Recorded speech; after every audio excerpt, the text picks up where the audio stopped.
వాళ్ళు ఈ శ్లోకం తప్పులు చదవకుండా ధారణ చేసి అమ్మవారి పాదం మీద కొద్దిగా కుంకం వేసి ఈ శ్లోకం చదివి నమస్కారం చేస్తే భర్త దీర్ఘాయుష్మంతుడే, చక్కగా పుత్రపౌత్రాదులను చూసి 3 తరాలు చూసి ఆయన ఒడిలో తలపెట్టుకుని తన శరీరం విడిచిపెట్టగలిగిన భాగ్యాన్ని పొందుతుంది.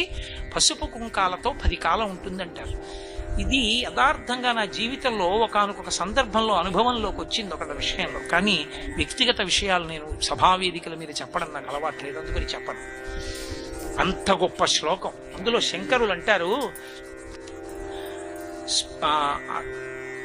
సుధామప్యాస్వాద్య ప్రతిభయ జరా మృత్యుహరిణీం విపద్యంతే విశ్వే విధిమకముఖాత్యాది విశదః కరాళం యక్ష్వేళం కబళతవత కాలకలన నశంభోస్తన్మూలం తవ జనని తాటంక మహిమా.